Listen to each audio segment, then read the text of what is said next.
விண்வெளி துறையில இன்னைக்கு இந்தியா உலக நாடுகளுக்கு இணையா பெருமையோட நிக்குதுன்னா அதுக்கு காரணம் டாக்டர் விக்ரம் சாராபாய். அவரு போட்ட ஒற்றை விதை தான் இன்னைக்கு மிகப்பெரிய ஆலமரமா இஸ்ரோவா வளர்ந்து நிக்குது. யார் இந்த டாக்டர் விக்ரம் சாராபாய் அப்படின்னு இன்னைக்கு நிறைய பேர் நினைக்கலாம். ஒரு விஷயத்த சொல்லிட்டு அவரை பத்தி பார்க்கலாம். இன்னைக்கு இஸ்ரோல சம்பளம் குறைவா இருக்குன்னு நிறைய பேர் தனியாருக்காக வேலை செய்ய போயிருக்காங்க. அப்படிப்பட்ட ஒரு சூழல்ல தான் நம்ம டாக்டர் விக்ரம் சாராபாயை பத்தி பார்க்க போறோம். அவர் மிகப்பெரிய பணக்காரர். தன்னோட அத்தனை வசதிகளையும் விட்டுட்டு நம்ம நாடு விண்வெளி துறையில முன்னேறணும் அப்படிங்கிற ஒரே நோக்கத்துக்காக உழைச்சாரு. வாழ்நாள் முழுசும் உழைச்சாரு. இன்னைக்கு அவரை பத்தி தான் நம்ம பார்க்க போறோம். டாக்டர் விக்ரம் சாராபாய் பிறந்தது 1919 ஆகஸ்ட் 12ஆம் தேதி குஜராத்ல இருக்கிற அகமதாபாத் நகர்ல. அவரோட குடும்பம் சாதாரண குடும்பம்லாம் கிடையாது. அவங்க ஒரு மிகப்பெரிய தொழிலதிபர் குடும்பம். அந்த காலத்திலேயே டெக்ஸ்டைல் மில்ஸ் வச்சிருந்த கோடீஸ்வர குடும்பம். அவங்க வீட்டுக்கு மகாத்மா காந்தி, ரவீந்திரநாத் தாகூர், ஜவஹர்லால் நேருன்னு இந்தியாவோட மிகப்பெரிய தலைவர்கள் எல்லாம் வந்து போவாங்க. அப்படிப்பட்ட ஒரு மிகப்பெரிய வசதியான பின்னணி உள்ளவர். எல்லாம் பார்க்கும்போது ஒரு விஷயம் தெரியுது, விக்ரம் சாராபாய்க்கு வசதிக்கு குறைவே இல்லை. அவரு கேம்பிரிட்ஜ்ல தான் உயர்கல்வியை முடிக்கிறாரு. அங்க அவரு இயற்கை அறிவியல் படிச்சாரு. 1939 உலக போர் ஆரம்பிச்ச காரணத்தால அவர் இந்தியாவுக்கு திரும்ப வேண்டிய சூழ்நிலை வருது. இந்தியாவுக்கு வந்தாலும் அவரோட அறிவியல் தேடல் நிக்கல. பெங்களூர்ல இருக்கிற இந்திய அறிவியல் கழகத்துல சேர்ந்து நோபல் பரிசு பெற்ற சர் சி வி ராமனோட வழிகாட்டுதல்ல காஸ்மிக் கதிர்கள் பத்தி ஆராய்ச்சி பண்ணி PhD பட்டம் வாங்கினாரு. இந்தியாவுக்கு சுதந்திரம் கிடைச்ச புதுசு அது. நாடு ஏழ்மையில இருக்கு. நாட்டை எப்படி முன்னேற்றுறதுன்னு தலைவர்கள் எல்லாரும் யோசிச்சுட்டு இருக்காங்க. அப்பதான் டாக்டர் விக்ரம் சாராபாய்க்கு ஒரு தீர்க்க தரிசனமான யோசனை வருது. என்ன அப்படின்னா, மிகப்பெரிய நாடுகள் எல்லாமே இராணுவத்துறையில விண்வெளி துறையை எப்படி இணைக்கிறது, இரண்டையும் இணைத்தால் என்ன பலன்கள் கிடைக்கும் அப்படின்னு யோசிக்கிறாங்க. ஆனா டாக்டர் விக்ரம் சாராபாய் என்ன யோசிக்கிறாருன்னா, நம்ம நாட்டுல கல்வி, விவசாயத்திற்கு எல்லாம் விண்வெளி துறையை எப்படி பயன்படுத்துறது அப்படின்னு யோசிக்கிறாரு. அப்பதான் அவருக்கு இது பற்றின யோசனைகள் எல்லாமே வருது. அப்பதான் 1962 வருஷம் அப்போதைய பிரதமர் ஜவஹர்லால் நேருவோட ஆதரவோட இன்கோஸ்பார் அப்படிங்கிற விண்வெளி ஆராய்ச்சி குழுவை உருவாக்குறாரு. இந்த குழுவுக்கு பின்னாடி 1969 அது இஸ்ரோவா மாறுச்சு. இந்த மிஷன் ஆரம்பிக்கும் போது அவருக்கு வயசு என்ன தெரியுமா? வெறும் 43 தான்.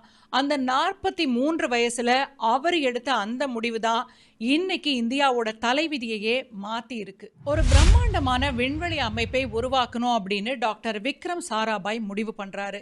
அப்படி அவர் முடிவு பண்ண பிறகு அவரோட டீம்ல எத்தனை பேர் இருந்தாங்க தெரியுமா? 10,000 பேரா, 1000 பேரா? இல்ல, வெறும் 5-7 இளம் விஞ்ஞானிகள் தான். அந்த டீம்ல இருந்த ஒருத்தர் தான் பின்னாடி நம்முடைய ஏவுகணை நாயகனா மாறின டாக்டர் APJ அப்துல் கலாம். இவங்களோட முதல் எய்ம் என்னவா தெரியுமா இருந்தது? எப்படியாவது விண்வெளிக்கு ஒரு ராக்கெட்டை விடணும் அப்படிங்கிறது தான். அப்படிதான் அதுக்காக அவங்க ரொம்ப முயற்சி பண்ணி ஒரு சவுண்டிங் ராக்கெட்டை விட்டாங்க. அந்த ராக்கெட்டை வெற்றிகரமா விண்ணில ஏவிட்டாங்க. ஆனா அதுக்கு பிறகு அவரோட மிகப்பெரிய கனவு என்னவா இருந்துச்சுன்னா, ஒரு செயற்கைக்கோளை ஏவணும். அதுக்கு ஒரு இடம் வேணுமே. அவர் தேர்ந்தெடுத்த இடம் எது தெரியுமா? கேரளால இருக்கக்கூடிய தும்பா அப்படின்ற ஒரு சின்ன அழகான கடற்கரை கிராமம். எவ்வளவோ இடங்கள் இருக்கும்போது எதுக்காக அவர் தும்பாவை தேர்ந்தெடுத்தாரு அப்படின்னு கேட்டீங்கன்னா, அதுதான் பூமத்திய ரேகைக்கு ரொம்ப பக்கத்துல இருந்துச்சு. அறிவியல் ரீதியா பார்த்தா பூமியோட விண்வெளி காந்தப்புலத்தை ஆராய்ச்சி செய்ய அதுதான் இந்தியாலே மிகச் சரியான இடம். அங்க இருந்த ராக்கெட்டை ஏவும் போது பூமியோட சுழற்சி வேகமே ராக்கெட்டுக்கு ஒரு செம்ம பூஸ்ட் கொடுக்கும். எரிபொருளும் மிச்சமாகும். அது மட்டும் இல்லாம அங்க இருக்கிற விண்வெளி காந்த புலத்தை ஆராய்ச்சி செய்ய அதுதான் உலகத்திலேயே பெஸ்ட் ஸ்பாட். ஆனா தரை மட்டத்துல அங்க ஒரு மிகப்பெரிய சிக்கல் இருந்துச்சு. ஏன்னா விக்ரம் சாராபாய் லொகேஷன் தேடி தும்பாவுக்கு போனப்ப அங்க ஒரு பெரிய மீனவ கிராமமும் அவங்களோட வாழ்வாதாரமான ஒரு பழமையான சர்ச்சும் இருந்துச்சு. விண்வெளி ஆராய்ச்சிக்கு அந்த சர்ச் இருக்கிற இடம் கண்டிப்பா வேணும். அதே சமயத்துல மீனவர்களோட வாழ்வாதாரமா இருக்கிற அந்த இடத்தை விட்டு அவங்கள காலி பண்ண வைக்கிறதும் ரொம்ப கஷ்டம். குறிப்பா வழிபாட்டு தலம் அப்படின்னும் போது மக்கள் உணர்வு பூர்வமா இருப்பாங்க. அந்த விஷயத்தை எப்படி சமாளிக்கிறது அப்படின்னு டாக்டர் விக்ரம் சாராபாய் தவிச்சுக்கிட்டு இருந்தாரு. அந்த சமயத்துல தான் திடீர்னு அவருக்கு ஒரு யோசனை வருது. இந்த யோசனை வந்த உடனே விக்ரம் சாராபாய் என்ன பண்றாரு, லத்தீன் சர்ச்சோட பிஷப் பீட்டர் பெர்னான் பெரேராவை போய் சந்திச்சு பேசுறாரு. அறிவியல் மூலமா நாம கடவுளோட படைப்பை தான் ஆராய போறோம், இது இந்த நாட்டு மக்களோட வாழ்க்கையை மாத்த போகுதுன்னு ரொம்ப எமோஷனலா புரிய வச்சாரு. விஷயத்தை புரிஞ்சுக்கிட்ட அந்த பிஷப் அடுத்த ஞாயிற்றுக்கிழமை சர்ச்ல நடந்த பிரார்த்தனை கூட்டத்துல டாக்டர் விக்ரம் சாராபாய மக்கள் முன்னாடி நிக்க வச்சாரு. மக்கள் கிட்ட நம்ம இயேசுநாதர் நமக்கு என்ன போதிச்சாரு, மனித குலத்தோட நன்மைக்காக நாம தியாகம் செய்யணும்னு தானே சொன்னாரு. இதோ பாருங்க, இந்த விஞ்ஞானி நம்ம நாட்டோட நன்மைக்காக இந்த இடத்தை கேட்கிறாரு, நம்ம தருவமா அப்படின்னு கேட்கிறாரு. உடனே அங்கிருந்த மக்கள் எல்லாரும் ஒரே குரல்ல ஆமேன் அப்படின்னு சொல்லி தங்களோட சொந்த இடத்தையும் சர்ச்சையும் நாட்டுக்காக தாராளமா விட்டு கொடுத்தாங்க. அதுக்கு பதிலா இஸ்ரோ அவங்களுக்கு வேற இடத்துல புது சர்ச்சும் வீடுகளும் கட்டி கொடுத்தாங்க அப்படிங்கிறது வேற விஷயம். அப்படி அறிவியல், ஆன்மீகம் மற்றும் மக்களோட தியாகம் இந்த மூணும் ஒன்னா சேர்ந்த இடம்தான் நம்ம தும்பா. அப்போ டாக்டர் விக்ரம் சாராபாய் என்ன பண்ணாரு தெரியுமா, அங்க இருந்த பழைய செயின்ட் மேரி மேக்டலினா சர்ச்சையும் அந்த பிஷப்போட வீட்டையும் தான் தங்களோட முதல் ஆராய்ச்சியகமா மாத்தினாங்க. அந்த சர்ச்சுக்குள்ளதான் நம்ம விஞ்ஞானிகள் உட்காந்து ராக்கெட் பாகங்களை அசம்பிள் பண்ணாங்க. அங்க இருந்த ஆட்டு தொழுவத்தை தங்களோட ஆபீஸா மாத்தினாங்க. விஞ்ஞானிகளுக்கு போதுமான வாகன வசதி கூட கிடையாது. ராக்கெட்டோட பாகங்களை, ஏன் ராக்கெட்டையே சைக்கிள்லையும் மாட்டு வண்டியிலையும் வச்சு தள்ளிக்கிட்டு தான் லான்ச் பேடுக்கே கொண்டு போனாங்க. இந்த மாதிரியான புகைப்படங்கள்லாம் வந்த உடனே உலக நாடுகளே இந்தியாவை பார்த்து சிரிச்சுச்சு. மாட்டு தொழுவத்துல ஒரு ஆபீஸை வச்சுக்கிட்டு சைக்கிள்ல ராக்கெட்டோட பாகங்களை தள்ளிட்டு போற நீங்களா விண்வெளிக்கு ராக்கெட்டை ஏவ போறாங்கன்னு எல்லாருமே கேலி பண்ணி சிரிச்சாங்க. ஆனா டாக்டர் விக்ரம் சாராபாயும் அவரோட குட்டி டீமும் அசரவே இல்லை. கடின உழைப்புக்கு பின்னாடி 1963 நவம்பர் 21 அமெரிக்கா கிட்ட இருந்து வாங்கப்பட்ட நைக் அப்பாச்சி அப்படிங்கிற இந்தியாவோட முதல் சவுண்டிங் ராக்கெட்டை தும்பா கடற்கரையில இருந்து வெற்றிகரமா விண்ணில செலுத்தினாங்க. அந்த ராக்கெட் விண்ணை நோக்கி பாஞ்சப்ப உலகமே இந்தியாவை ஆச்சரியமா நிமிர்ந்து பார்த்துச்சு. அடுத்த கட்டமா சேட்டலைட் தயாரிக்க ஆரம்பிச்சாங்க. இந்தியாவில் அப்ப சேட்டலைட் செய்யறதுக்கான போதிய தொழில்நுட்பமோ வசதிகளோ கிடையாது. பெங்களூர்ல இருக்கிற ஒரு பழைய இண்டஸ்ட்ரியல் ஷெட்ல வச்சுதான் இந்திய விஞ்ஞானிகள் தங்களோட முதல் சேட்டலைட்டை டிசைன் பண்ண ஆரம்பிச்சாங்க. இந்த சேட்டலைட்டுக்கு இந்தியாவோட புகழ்பெற்ற வானியலாளர் ஆரியபட்டாவோட பெயரை வச்சாங்க. தும்பாவில இருந்து குட்டி ராக்கெட்டுகளை ஏவி பழகின நம்ம விஞ்ஞானிகள் அடுத்து சொந்தமா பெரிய ராக்கெட்டுகளையும் சேட்டலைட்டுகளையும் தயாரிக்கணும்னு முடிவு பண்றாங்க. அதுக்காக விக்ரம் சாராபாய் அமெரிக்காவோட உதவியை நாடுறாரு. அமெரிக்கா கிட்ட உதவி கேட்டப்ப அமெரிக்கா என்ன தெரியுமா சொல்லுச்சு, இந்தியா ஒரு ஏழை நாடு, உங்களுக்கெல்லாம் எதுக்காக விண்வெளி தொழில்நுட்பம், எங்களுடைய டெக்னாலஜி எதையுமே உங்களுக்கு தர முடியாது அப்படின்னு முகத்தில் அடிச்ச மாதிரி சொல்லி மறுத்துட்டாங்க. அப்போதைய அமெரிக்க அதிபர் யாருன்னா ரிச்சர்ட் நிக்சன். அப்ப அமெரிக்காவுக்கு இந்தியாவோட விண்வெளி கனவு மேல நம்பிக்கையே இல்லை. அது மட்டும் இல்லாம இந்தியா இந்த விண்வெளி தொழில்நுட்பத்தை வச்சு ஏவுகணைகள் செஞ்சு ராணுவ பலத்தை அதிகமாக்கிடுமோ அப்படிங்கிற பயமும் புவிசார் அரசியலும் அவங்களுக்கு இருந்துச்சு. அமெரிக்கா தொழில்நுட்பத்தை தர முடியாது அப்படின்னு மறுத்த உடனே டாக்டர் விக்ரம் சாராபாய் சும்மா இல்லை. அவர் வேற ஒரு முடிவை எடுத்தாரு. இன்னைய ரஷ்யா, அன்னைக்கு சோவியத் யூனியன், அவங்கள போய் பார்த்து அவங்க கிட்ட இருந்து தொழில்நுட்பத்தை வாங்கணும்னு முடிவு பண்ணாரு. 1971 ஆகஸ்ட் மாசம் இந்தியாவும் சோவியத் யூனியனும் ஒரு முக்கியமான அமைதி மற்றும் நட்பு ஒப்பந்தத்துல கையெழுத்திடுறாங்க. இதோட தொடர்ச்சியா நம்ம முதல் சேட்டலைட்டான ஆரியபட்டாவை விண்வெளிக்கு கொண்டு போக அவங்களோட காஸ்மோஸ் 3M ராக்கெட் தரதா ரஷ்யா சம்மதிச்சுச்சு.